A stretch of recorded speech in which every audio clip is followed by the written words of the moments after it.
Olá pessoal, tudo bem com vocês? Nós vamos continuar aqui as nossas aulas de física no segundo ano e o tema hoje são as ondas sonoras. Para isso, vamos retomar aqui algumas das características da onda sonora. O som, ele é uma onda do tipo mecânica.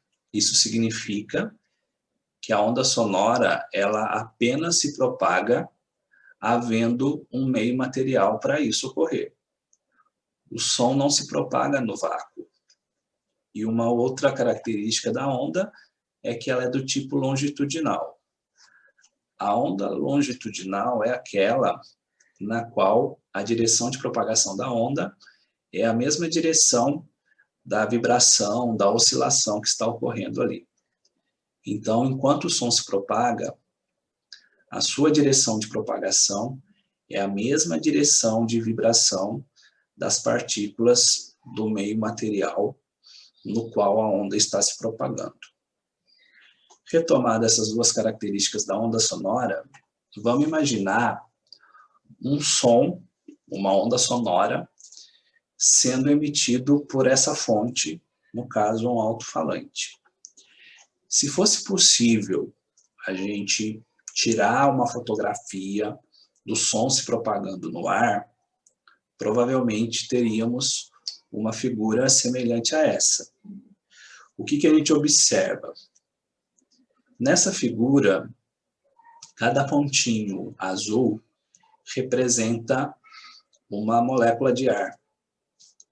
E aí a gente observa aquelas regiões em que essas moléculas estão bem próximas. No caso da nossa figura, seria essa região indicada como acúmulo, e também aquelas regiões nas quais as moléculas estão mais distantes uma das outras, que seria a região de rarefação, também indicada aqui na figura.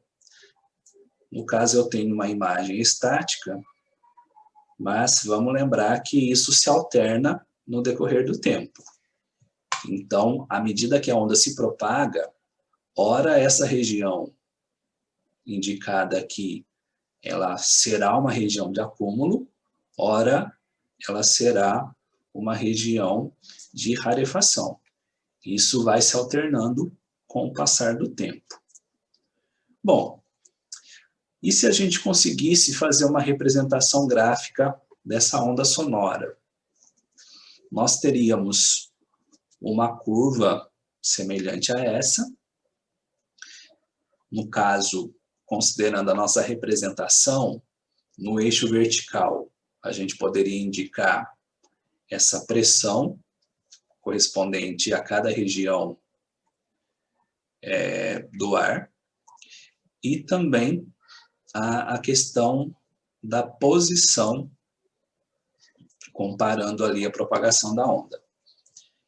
Vejam que as regiões de acúmulo são aquelas regiões onde você tem uma pressão máxima, uma compressão maior relacionada ao ar. Portanto, seria aqui as cristas da nossa onda. Já no caso das regiões de rarefação, eu tenho aqui no centro aquela situação em que a compressão ela é mínima. E aí a gente teria o que está sendo indicado aqui por uma depressão, né? A menor pressão observada para essa onda se propagando ali. Então, considerando a pressão no ar, nesse ponto da depressão, eu teria o menor valor de pressão. Aqui, portanto, seria um ponto correspondente ao vale da nossa onda. E eu poderia, no caso, já que eu fiz essa representação gráfica mostrando a propagação da onda, relacionando aqui a posição do espaço que ela ocupa, à medida que se propaga, é possível observar ali qual é o comprimento de onda, usando aquelas estratégias que a gente já comentou aqui. Você pode considerar a distância entre duas cristas consecutivas, ou a distância entre dois vales consecutivos, ou simplesmente aqueles dois pontos correspondentes a uma oscilação completa de uma onda. Seria uma possível maneira também de você obter esse valor do comprimento de onda. Feito isso, retomando essas ideias principais a respeito da onda, mais especificamente a onda sonora, a gente vai discutir agora a questão da velocidade de propagação do som. Observe que nessas três tabelas a gente tem algumas comparações quanto aos valores de velocidade de propagação da onda sonora. Vamos lembrar que toda vez que eu falo em onda, a velocidade de propagação, ela depende do meio material, ou melhor, não só do meio material, né? No caso da onda eletromagnética, é possível também a ausência desse meio, ou seja, o vácuo. Mas então, quando eu falo de onda se propagando, a velocidade, ela depende diretamente do meio no qual a onda se propaga. Essa velocidade, ela só vai mudar se as condições do meio são alteradas. Se a onda muda de um meio para o outro, né? Por exemplo, ela está se propagando no ar, passa a se propagar na água, por exemplo, houve mudança de meio material, portanto, haverá mudança na sua velocidade de propagação. Ou então, em algumas situações, como nessa segunda tabela, o que mudou foram as condições daquele meio material, no caso aqui do som, né? Então, por exemplo, se você altera a temperatura do ar, considerando esse meio como o material pelo qual a onda sonora se propaga, isso vai ser suficiente para alterar a velocidade de propagação do som. Tá? Mas, o que a gente observa? Vamos analisar aqui a primeira tabela. Quando eu comparo a velocidade de propagação das ondas em diferentes materiais, observem, né, que isso se altera bastante, se altera de forma significativa. Quando você tem, por exemplo, o ar, compara isso com o aço, por exemplo, que seria o meio nessa tabela, né? No qual a onda sonora tem maior velocidade de propagação, ok?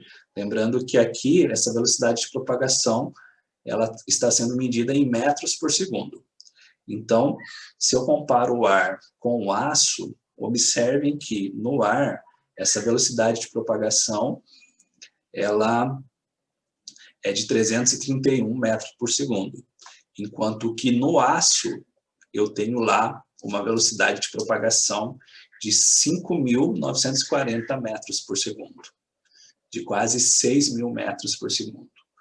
Então, olha como existe essa discrepância quanto aos valores. Tá? E, inclusive, por conta disso, é bastante comum, por exemplo, quando você está próximo ao trilho do trem, muitas vezes, antes de ouvir pelo ar que o trem está se aproximando, muitas vezes você ouve um ruído que está sendo provocado por conta do som se propagando ali pelo trilho. Isso pode gerar alguma vibração que vai se refletir na onda sonora ali, tá? Então, a gente tem esse detalhe que é significativo, que é importante de ser considerado. De modo geral, para uma mesma substância, observem que o tipo de material influencia bastante, ok? Mas, se eu considero uma mesma substância, eu vou observar o seguinte: a velocidade maior do som, ela vai ocorrer quando essa substância se encontra no estado sólido. Em seguida, o estado líquido, e o estado gasoso, para essa substância, seria aquele estado físico no qual o som tem menor velocidade de propagação. Isso tem a ver com a proximidade das moléculas. Se a gente considerar a teoria cinético-molecular, vamos lembrar aqui que no estado sólido eu tenho as moléculas mais próximas uma das outras. E isso facilita a propagação da onda sonora. Ok? Bom, na segunda tabela, a gente consegue observar aqui a influência da temperatura, no caso, para a velocidade de propagação do som no ar. E a gente observa que, à medida que a temperatura aumenta, essa velocidade de propagação também aumenta. De novo, se eu recordo aqui da teoria cinético-molecular, eu preciso lembrar que quanto maior a temperatura, maior é a agitação das moléculas. E aí essa maior agitação permite também, favorece também a propagação da onda sonora, ok? E por último, a gente pode observar aqui a diferença da velocidade do som para diferentes altitudes. Dependendo da altitude na qual você encontra, a pressão ela vai ser maior ou menor. Quanto mais próximo ao nível do mar, maior é a pressão atmosférica, e isso também vai influenciar significativamente na velocidade de propagação do som. Então, à medida que você ganha altitude, essa velocidade ela diminui, ok? E aí, uma coisa importante de ser discutida também é a respeito daquele som que é possível você realmente escutar, você ouvir. Não é toda onda sonora que é capaz de sensibilizar os nossos ouvidos. Cada espécie, ela possui uma faixa de frequência considerando o seu sistema auditivo. Nessa tabela, a gente consegue comparar a questão dessa faixa, né, dessa frequência possível de ser ouvida, considerando alguns mamíferos. Então, se você observar, o ser humano, ele tem uma frequência possível de ser escutada, né, de ser ouvida, interpretada pelo nosso cérebro, a partir do nosso sistema auditivo. A gente tem sons que vão variar de uma frequência mínima de 20 Hz até uma frequência máxima de 20.000 Hz, ok? Pessoal, esses valores definidos nessa escala, né, nesse intervalo de frequência, são valores médios. Não necessariamente todo mundo segue essa escala, tá? Mas é algo próximo a isso. Lembrando que de um ouvido para o outro, de um sistema auditivo para o outro, isso pode se modificar, tá? Mas o fato é que, para o ser humano, considerando essa escala de 20 Hz a 20 kHz, ou 20.000 Hz, todo o valor de frequência para onda sonora abaixo de 20 Hz, o nosso ouvido ele não é capaz de detectar, e eu teria, nesse caso, o que a gente chama de infrassom, que são sons, são ondas sonoras que apresentam uma frequência menor do que 20 Hz. O limite mínimo para a gente poder ouvir o som. E quando eu tenho ondas sonoras com frequência acima de 20.000 Hz, ok? 20 kHz, eu estou falando no caso do ultrassom, que também não é possível da gente ouvir. E para cada mamífero, para cada espécie, a gente pode perceber ali valores diferentes.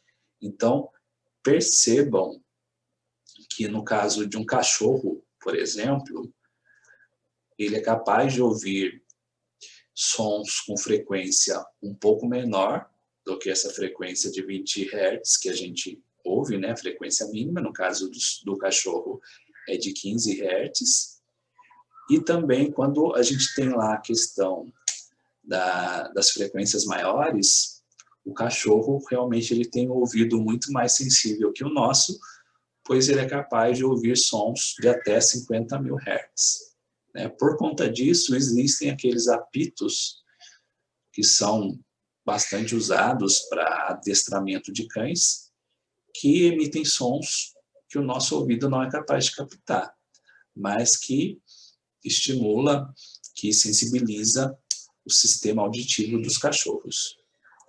E desses animais que a gente tem na tabela, percebam que o golfinho e o morcego é que possuem uma frequência audível muito mais abrangente.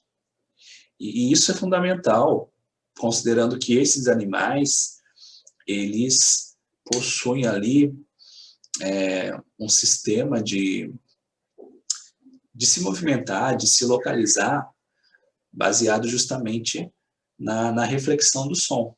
Eles emitem uma onda sonora e, a partir da reflexão dessa onda, eles conseguem ali perceber determinados obstáculos a alguma distância, né, em relação a ele. E tanto é que o morcego, por exemplo, ele é capaz de se movimentar, de se mover, né, se locomover muito bem no escuro, porque o seu sistema ali envolve aquilo que a gente chama de ecolocalizador, né, como se fosse uma maneira ali, um sistema natural que ele possui, né, um radar natural que ele possui para conseguir se mover, se movimentar, ok? Bom, e um outro ponto importante para a gente discutir aqui são as qualidades fisiológicas da onda sonora do som. Essas qualidades fisiológicas são algumas das características da onda sonora que vão sensibilizar o nosso sistema auditivo, né, que serão percebidas pelo nosso ouvido, ok? Por isso, qualidades fisiológicas, né? O nosso organismo ele é capaz de perceber. E uma dessas qualidades é a questão da altura do som. Aqui a gente precisa tomar cuidado, porque no cotidiano a gente costuma usar a palavra, o termo altura, quando se refere ao som, com outro significado. Na física, quando você fala em altura do som, você está fazendo referência à frequência da onda sonora. E aí o que acontece? Vamos comparar aqui essas duas representações de ondas. Percebam que nessas imagens eu consigo ter ali aquela representação semelhante à figura anterior, na qual a gente analisava uma fotografia, né, fictícia do som se propagando no ar, representada aqui em azul, onde fica muito nítido para a gente essa questão das regiões de compressão e rarefação, tá? E também temos a representação gráfica em vermelho. Isso facilita bastante comparar a questão da frequência da onda, tá? Inclusive, a representação gráfica, ela até acaba sendo mais adequada para que você tire conclusões a respeito da frequência dessa onda.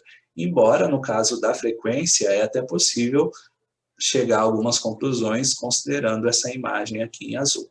Mas, enfim, né? A gente está considerando uma representação na qual você imagina o mesmo intervalo de tempo para a onda se propagar no ar, né? No caso, a onda sonora. O que a gente observa? No primeiro caso, eu tenho um som alto, porque a frequência relativa, ou seja, se eu comparar a frequência da onda sonora, né, no primeiro caso, com a onda sonora do segundo, eu consigo perceber que a frequência ela é muito maior. E isso fica evidente quando eu analiso as oscilações a partir da representação gráfica. Então, percebam que no mesmo intervalo de tempo, a primeira onda ela executa muito mais oscilações do que a segunda. Portanto, ela tem uma frequência maior. Frequência maior para a onda sonora significa som alto. Considerando essa ideia das qualidades fisiológicas, seria aquele som que a gente interpreta como sendo agudo. De modo geral, é um som que até incomoda mais o nosso sistema auditivo. Tá? Então, som agudo seria um som alto. E a segunda onda sonora da nossa figura, ela seria, portanto, um som baixo, frequência menor. E o som baixo é interpretado pelo nosso sistema auditivo como sendo ali um som grave. Tá? De novo, cuidado para não confundirem a altura do som, enquanto qualidade fisiológica, com aquela forma que a gente costuma tratar, né, o som alto e som baixo no dia a dia. Geralmente, no dia a dia, quando a gente fala em som alto, a gente está pensando na questão do volume relacionado ao som. E isso, na física, é tratado como intensidade sonora, que é uma outra qualidade fisiológica do som. O meu ouvido consegue perceber aquele som que possui um volume mais intenso e um volume menos intenso. Tá? Eu estou falando aqui da intensidade sonora. Enquanto a altura era determinada pela frequência, conforme a gente falou agora há pouco, a intensidade sonora ela é determinada pela amplitude da onda. Então, percebam que nessa representação que eu tenho aqui, se eu comparo as oscilações, é a mesma frequência para as duas ondas sonoras. Porém, a amplitude da primeira onda ela é maior do que a amplitude da segunda. Por consequência, eu tenho aqui, no primeiro caso, o que a gente chama de som forte, que seria esse som mais intenso. Tá? Quando eu estou pensando numa música, por exemplo, seria aquela ideia de volume maior. Ok? Pessoal, lembrar que a amplitude da onda ela determina a energia que essa onda está transportando. Ok? Então, o som intenso, ele possui ali uma quantidade de energia muito maior relacionada àquela onda que está se propagando. Tanto é que, se vocês repararem, na hora de ouvir uma música, por exemplo, no celular, a bateria do celular ela acaba durando mais se você não exagera tanto assim na questão do volume do som que você está ouvindo. Quanto maior esse volume, mais intenso, mais forte é o som. Por conta disso, como você está produzindo, digamos assim, sons com energia muito maior, para conseguir isso, a sua fonte de energia também vai ser exigido mais dela. É onde você consome mais a bateria do celular. Ok? A minha segunda onda seria, no caso, um som menos intenso, que seria o som fraco. Tá? Essa é uma outra qualidade fisiológica relacionada à onda sonora. Bom, uma outra qualidade fisiológica do som seria o que a gente chama de timbre. O timbre é aquela característica da onda sonora que permite identificar qual é a fonte que emitiu essa onda sonora. Qual seria a fonte do som. Tá? E por que existe essa característica que a gente chama de timbre? Pessoal, o que acontece é o seguinte: cada som que está sendo emitido, ele possui ali uma frequência específica. No caso de uma nota musical, por exemplo, considerando as possíveis notas musicais, cada uma delas tem um valor de frequência determinado. E aí, quando você emite essa nota musical, seja a partir de um instrumento ou mesmo uma música que você está cantando, aquela fonte que vai gerar esse som, ela acaba emitindo também o que a gente chama de ondas secundárias. Tá? Você tem a onda principal, que seria aquela que correspondente ao som que você quis emitir, mas por conta da fonte que está emitindo esse som, das características que essa fonte apresenta, simultaneamente você acaba emitindo também ondas de frequências com valores superiores àquela onda principal que você emitiu. No caso, são múltiplos dessa onda principal. Né? O que eu quero dizer com isso? Nessa representação gráfica, por exemplo, observem que eu tenho aqui uma onda representada por essa linha azul, né, a representação gráfica dela. Eu consigo observar a curva aqui em azul. E vamos supor, só para a gente poder comparar, uma frequência de 100 Hz, ok? Quando a sua fonte sonora foi colocada ali, né, a vibrar e emitir esse som, você observa que além daquele som, daquela onda sonora que você teve a intenção de emitir, outras ondas acabam se formando. São ondas que têm frequência que é um múltiplo da frequência daquela onda inicial. Por exemplo, aqui em amarelo, eu tenho uma onda que possui uma frequência correspondente a 3 vezes o valor daquela onda inicial ali em azul. Né? Tanto é que uma era de 100 Hz, aqui eu tenho de 300 Hz.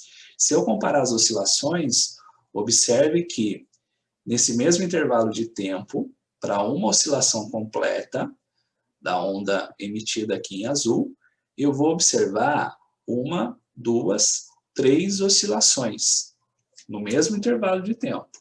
Isso vai determinar para mim a frequência, que no caso da onda amarela é 3 vezes a onda azul, né? A onda correspondente àquele som que realmente eu queria emitir.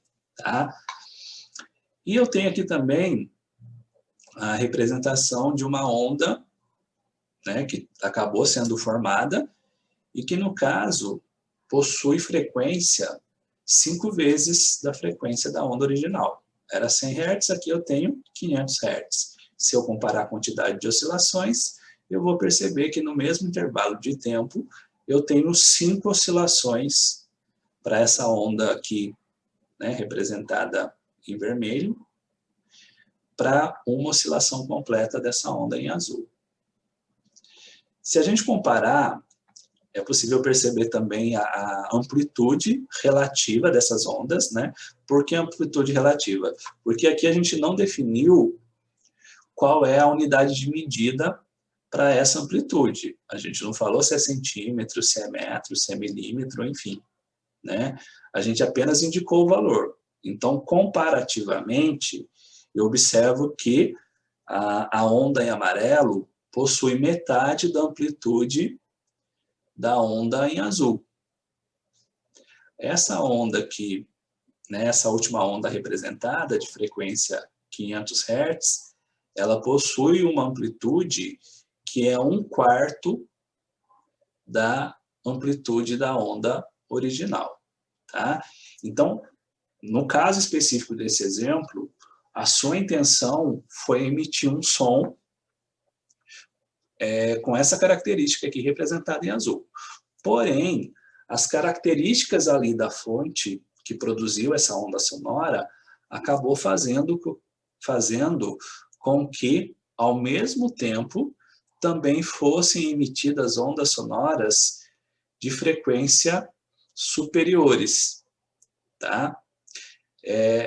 São as ondas secundárias, ok?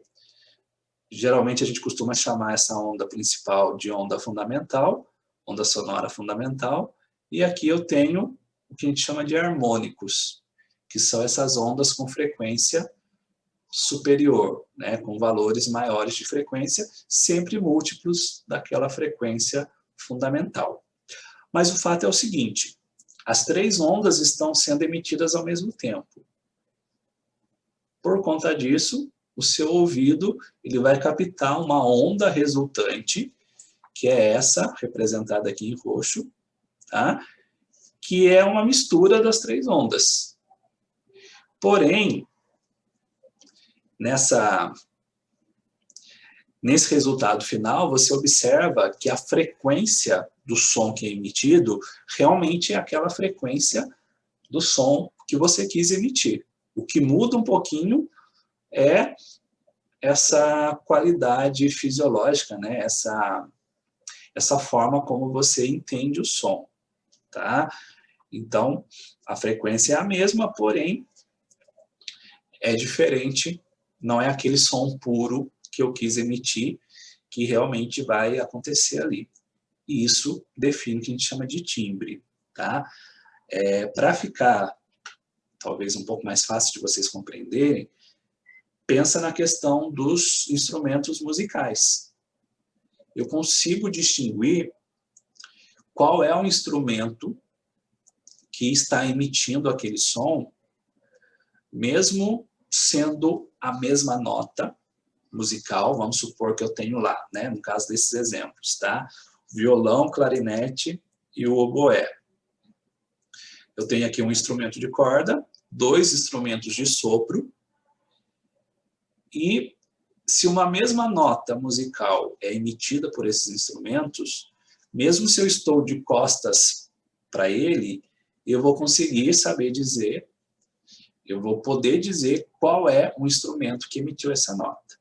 Obviamente que em algum momento da minha vida eu precisei ter contato com esse instrumento, né? Se for algo que eu nunca vi na vida, eu não vou saber dizer qual é, mas eu vou conseguir distinguir claramente que aquele som emitido pelo oboé, por exemplo, não é o som, não está sendo emitido pelo violão, né? Isso fica muito claro.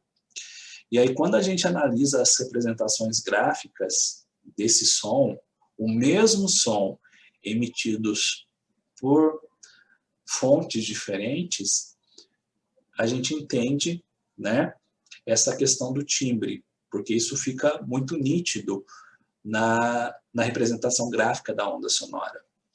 Então, observem o seguinte, olha, suponha uma nota musical que está sendo emitida por esses instrumentos. No caso aqui eu tenho um diapasão. Um diapasão ele é um dispositivo que emite, né, sinais sonoros com frequências específicas. Tanto é que antigamente ele era usado, inclusive, para afinar instrumentos musicais, né? Você tinha lá um diapasão capaz de emitir uma nota musical com determinada frequência, tá?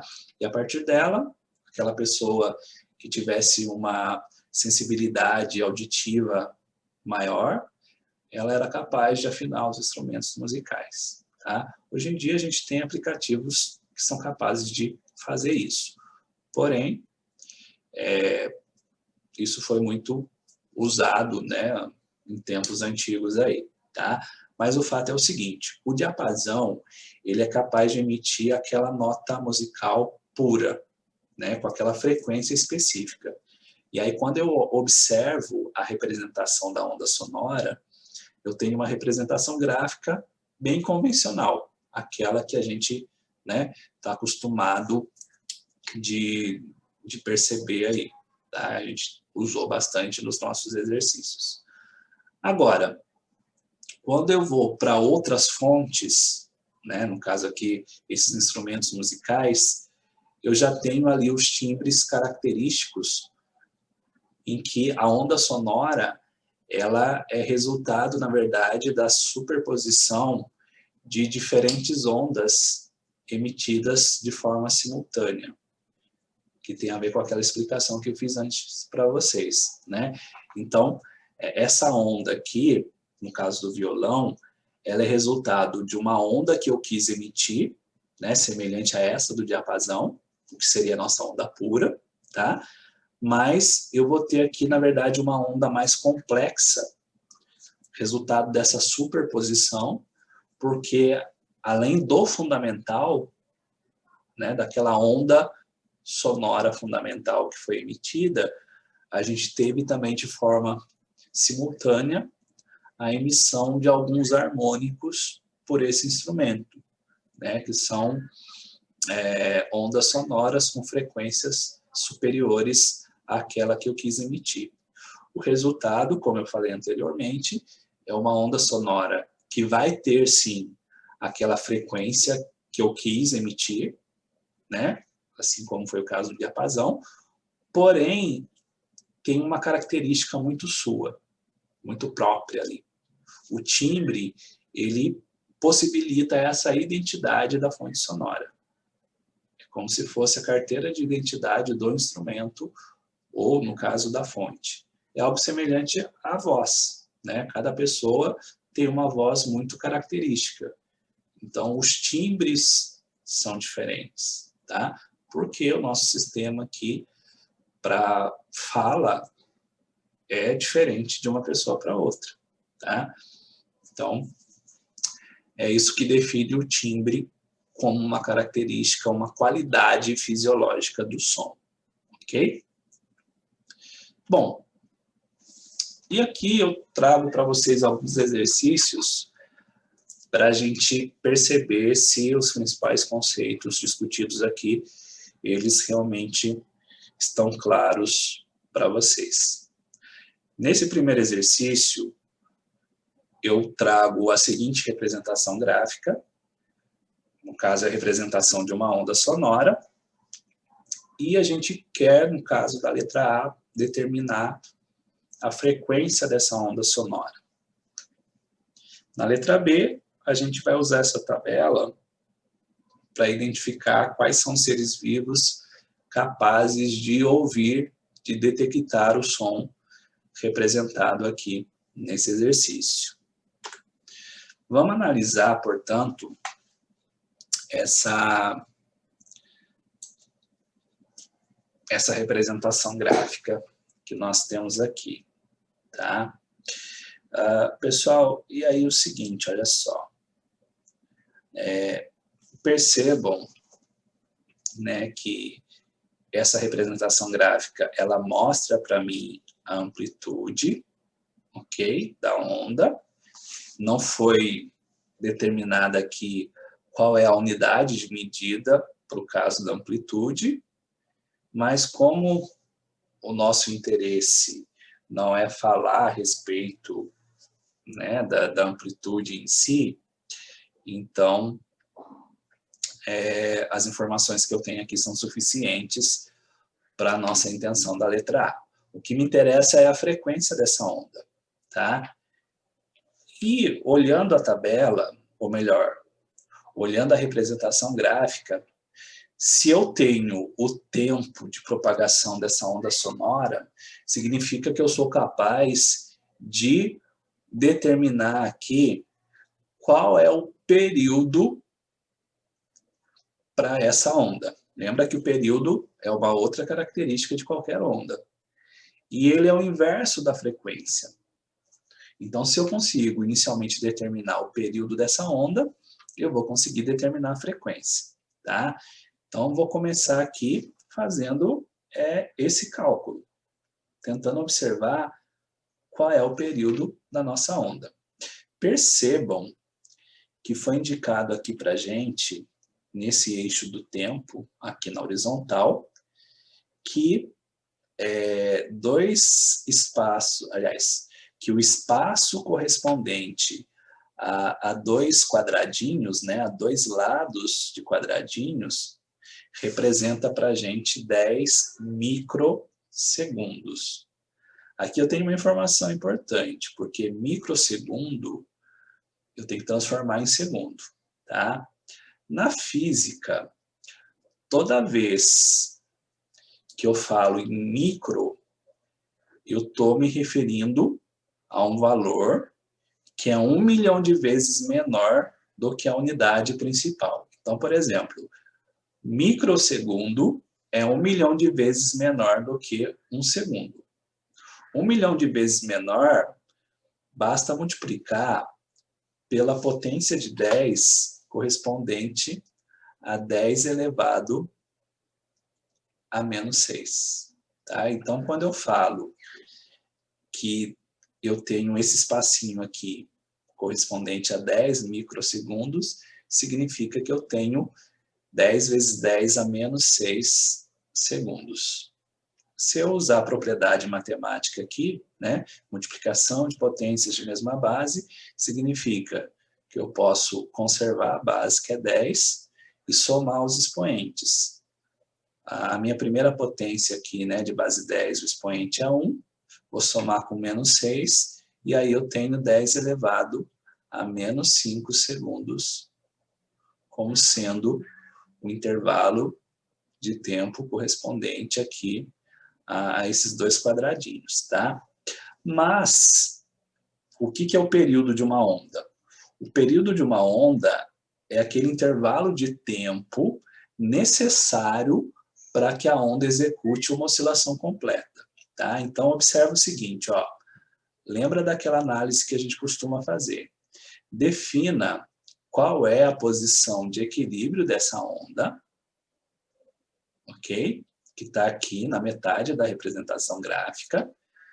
Essa posição de equilíbrio seria essa linha tracejada na horizontal que eu estou fazendo aqui. E aí, a partir dessa linha, eu vou comparar uma oscilação completa. Então, suponha que a oscilação ela tenha começado nesse ponto do gráfico. O que é uma oscilação completa? Seria aquela parte da onda que eu consigo perceber a partir da repetição que vai acontecer. Então, por exemplo, esse movimento de sobe e desce, depois de desce e sobe, que se encerra aqui, determina para mim uma oscilação completa, tá? Então, seria isso daqui. Isso que eu estou destacando corresponde a uma oscilação completa. E isso se repete, tá? Se você observar, esses dois pontos que eu defini na minha figura, eles correspondem aqui a 4 espacinhos, certo? Ou seja, o dobro de 2 espacinhos. Então, qual que é o período da nossa onda, né? O período aqui correspondente a essa onda, o tempo necessário para uma oscilação completa seria de 2 vezes 10 elevado a menos 5 segundos, tá? Por que 2 vezes 10 a menos 5? Porque esse espacinho aqui de 2 quadradinhos corresponde a 10 a menos 5 segundos. Mas isso não é suficiente para eu ter uma oscilação inteira, né? Uma oscilação completa. Uma oscilação completa, a gente observou aqui que foram 4 quadradinhos, ou seja, o dobro do que eu tinha aqui. Portanto, 2 vezes 10 a menos 5 segundos. Para chegar na frequência, eu vou lembrar dessa relação. A frequência, ela é o inverso do período, 1 sobre t. Então, o que eu vou fazer? Na hora de realizar o meu cálculo aqui, eu tenho 1 sobre 2 vezes 10 elevado a menos 5. Aqui é só eu lembrar lá da matemática como que a gente faz para resolver situações como essa, tá? Então, se eu quero chegar no valor da frequência, eu tenho essa divisão para realizar, tá vendo? Ó, 1 dividido por 2 vezes 10 a menos 5. Como é que eu procedo para fazer essa divisão? Divido normalmente 1 por 2. 1 dividido por 2 a gente sabe que é meio, ou seja, 0,5. ok? E aí, eu vou observar o seguinte, olha, a divisão por uma potência de 10, eu posso transformar numa multiplicação, ok? O 10 a menos 5 aparecia como divisor. Agora ele vai aparecer como um fator que está multiplicando aqui o 0,5. Porém, eu tenho que mudar o sinal do expoente. Então, em vez de menos 5, eu vou ter aqui mais 5. Tá? Se eu quiser melhorar essa resposta, eu passo isso para a notação científica, ou seja, desloco a vírgula uma casa para a direita. Então, em vez de 0,5, eu tenho 5,0. E ao fazer isso, eu tenho que diminuir uma unidade, né, porque eu desloquei uma casa só, né, uma casa decimal, eu diminuo uma unidade no expoente da potência. Então, 0,5 vezes 10 elevado à quinta potência é a mesma coisa que 5 vezes 10 elevado à quarta potência. Como a gente está calculando frequência, eu vou colocar aqui hertz, tá? E aí, eu preciso não, né? Para facilitar, jogo o valor inteiro, né? 5 vezes 10 elevado à quarta, 10 elevado à quarta seria 10.000. 5 vezes 10.000, a gente vai ter aqui 50.000 Hz. Esta é a frequência da onda, né, que foi indicada aqui por essa representação gráfica, tá? Então, 50.000 Hz. Esse seria o meu resultado para a letra A desse exercício, tá? Letra A, eu tenho, então, esse valor para a frequência. 50.000 Hz. Na letra B, eu vou comparar, né? Se a frequência é de 50.000 Hz, quais são os seres vivos, considerando essa tabela, capazes de detectar esse som emitido? Eu vou observar aqui, né? 50.000, observem que o cachorro, né, ele é capaz de detectar, está bem ali no limite, mas vou considerar que ele detecta. O ser humano não é capaz de detectar sons com essa frequência, né? A gente tem aqui um ultrassom, considerando o nosso sistema auditivo. O sapo também não é capaz de detectar, porém o gato é, certo? Então, eu tenho como resposta aqui, né, quais são os animais. Considerando a tabela, a gente poderia citar aqui o cachorro e o gato. Ok? Essa situação é mais fácil de analisar, esse item do exercício 1.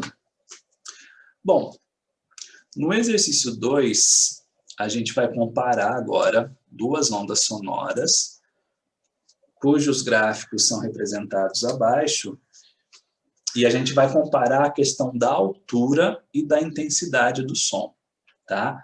Vamos começar aqui pela altura. Observem, apesar da imagem estar um pouco deformada aqui, que a gente tem a representação considerando o mesmo intervalo de tempo, tá? Olhando para a figura, a gente já consegue perceber qual das duas ondas tem maior frequência. Se vocês observarem, a onda que tem maior frequência, portanto, o som mais alto, seria o som correspondente à onda B. E como eu consigo perceber isso?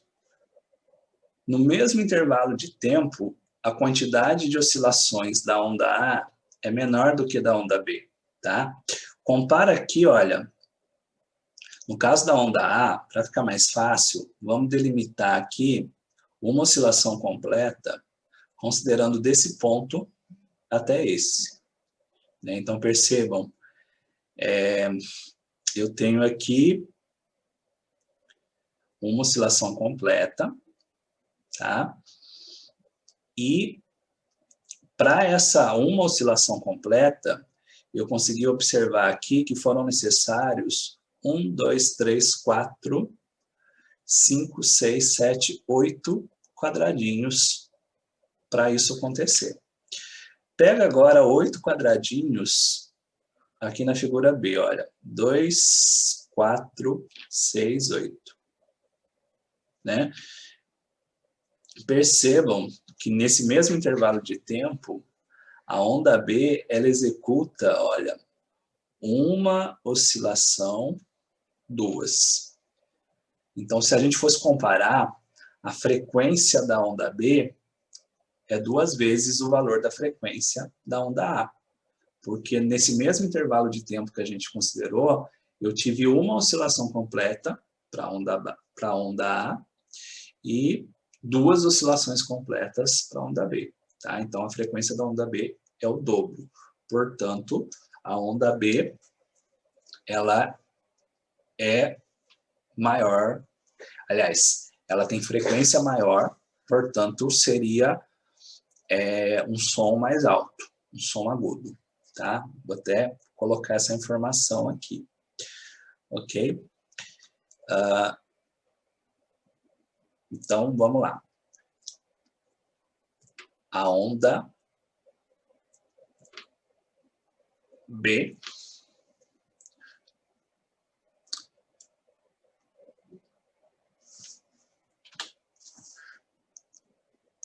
corresponde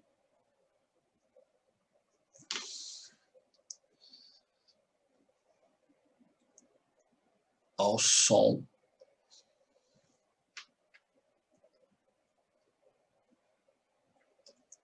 mais alto. Tá? Então, comparativamente,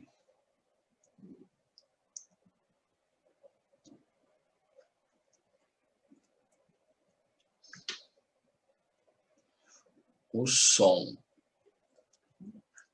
resultante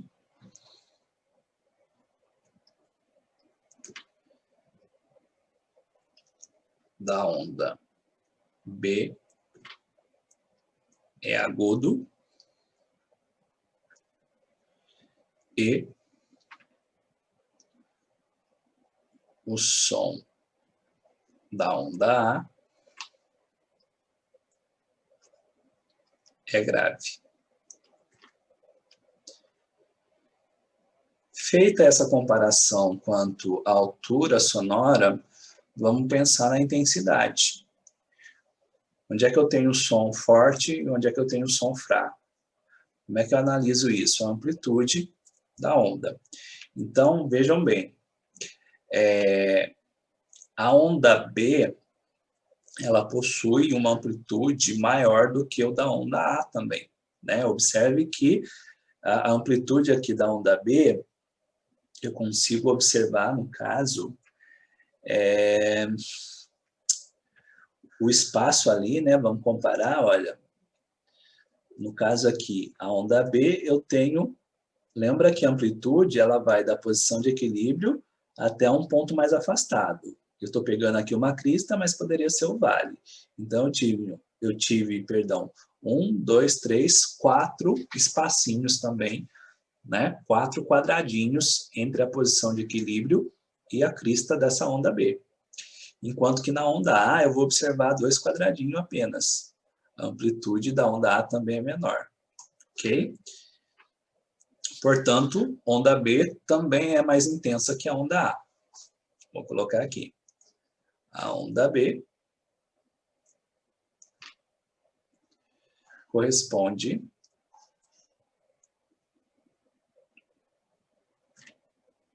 a um som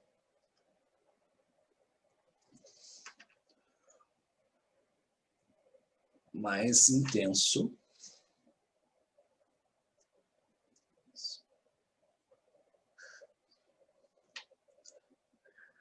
também.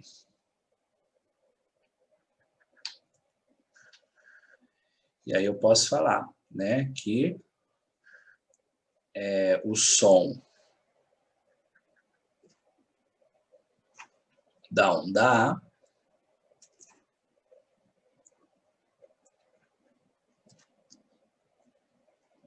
é fraco e da onda B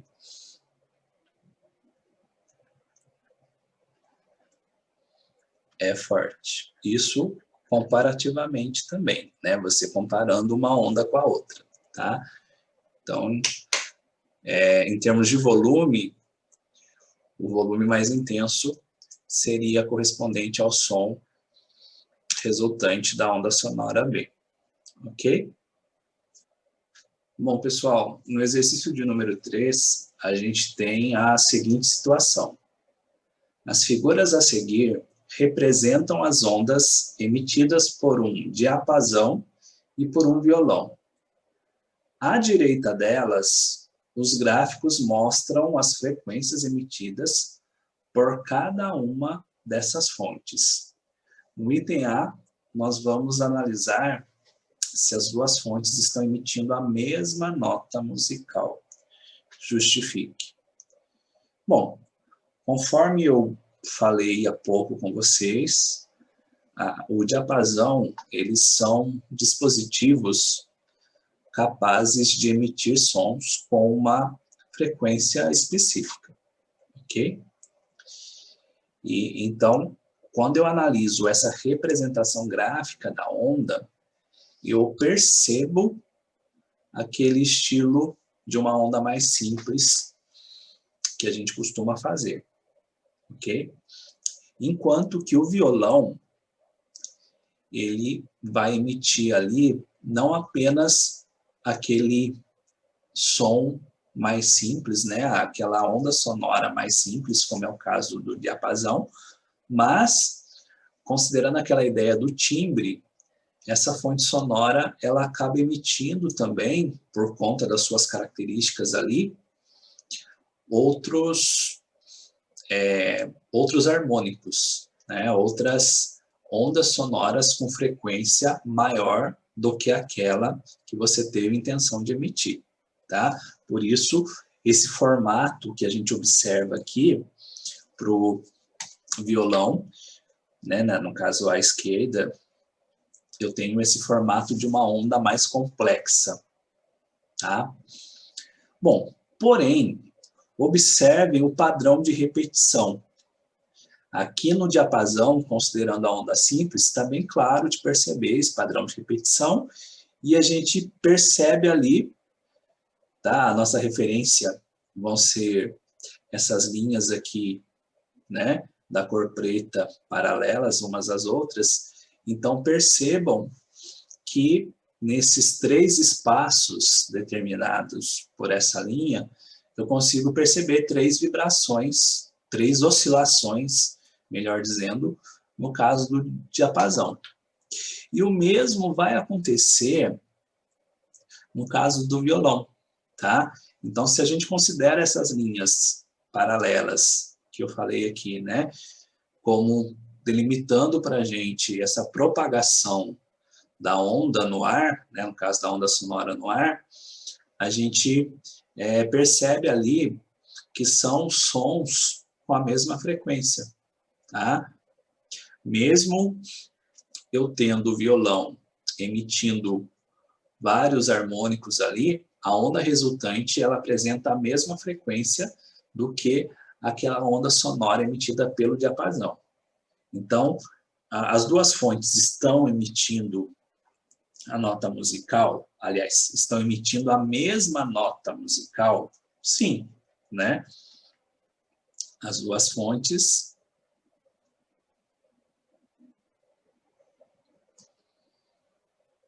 emitem a mesma nota musical.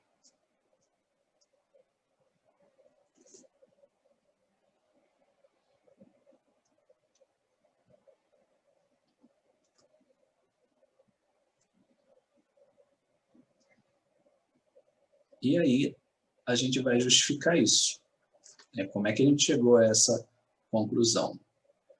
Pois, analisando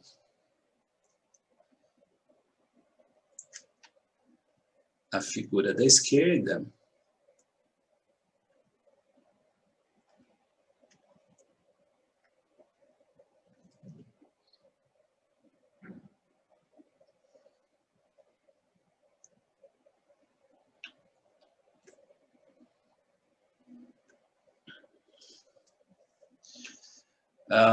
então aqui analisando a figura da esquerda, né, o que a gente observa? Só colocar uma vírgula aqui. Ok. As duas fontes emitem a mesma nota musical, pois, analisando a figura da esquerda, observa-se... Deixa eu só... Observa-se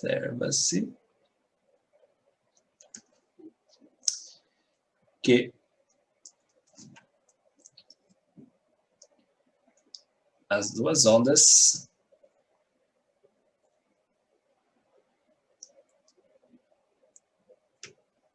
apresentam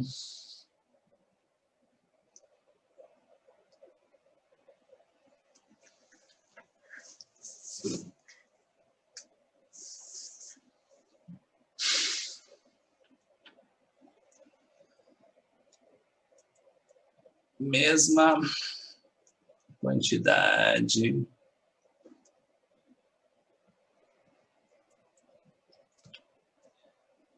de oscilações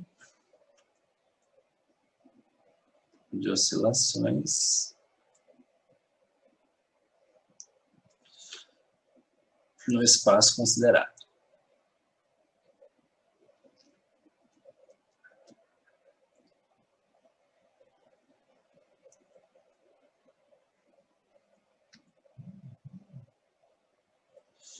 Ok, então a gente percebeu aqui que as notas musicais, né, emitidas ali pelas duas fontes, são as mesmas, tá?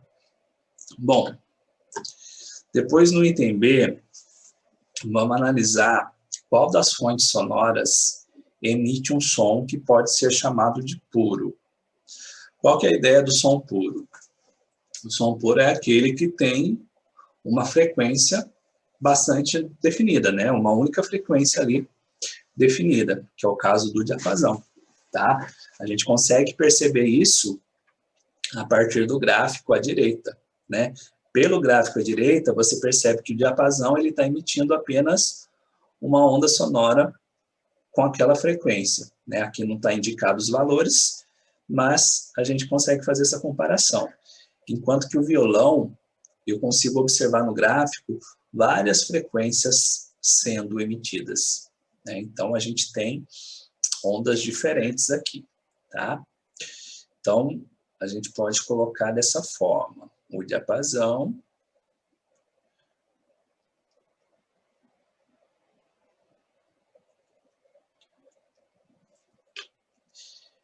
emite um som puro, pois, como pode ser observado,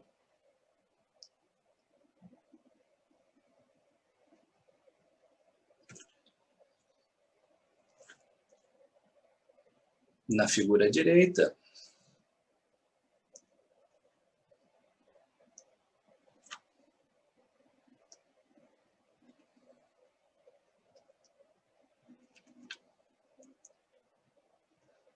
o som emitido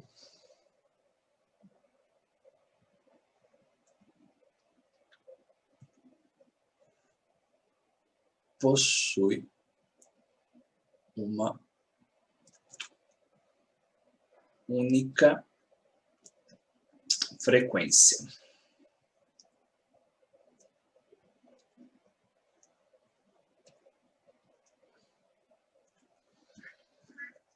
ok?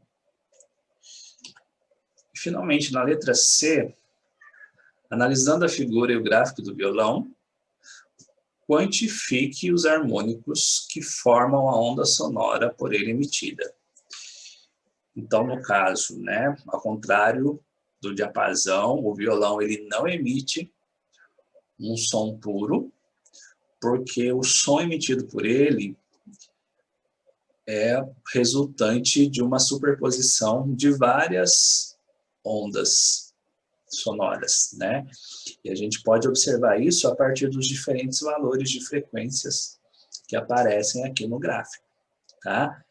Então, como é que eu vou quantificar a quantidade de harmônicos que o violão está emitindo? É só observar aqui os diversos valores de frequência que vão aparecer. Se eu contar, o que eu observo? Olha, considerando o eixo da frequência, o eixo horizontal, percebam que essa frequência resultante, que é a mesma do diapasão, ela seria essa primeira barrinha aqui do nosso gráfico, tá? Esse seria o som fundamental correspondente ali ao violão. Além do som fundamental, eu vou ter aqui, olha, 1, 2, 3, 4, 5, 6, 7, 8, 9, 10, 11, 12, 13, 14, 15, né? Se eu não contei errado, eu tenho aqui, no total são 16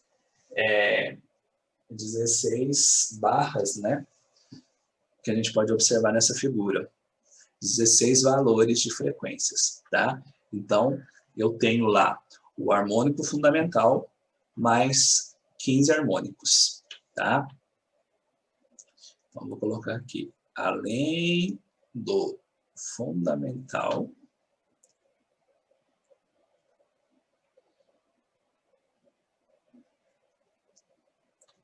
o violão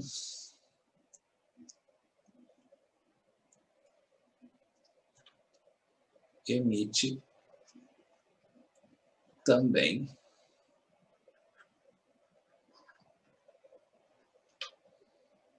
quinze harmônicos superiores.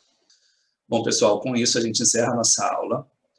No caso de alguma dúvida, é só me enviar mensagem. Eu agradeço a atenção de vocês e até a próxima.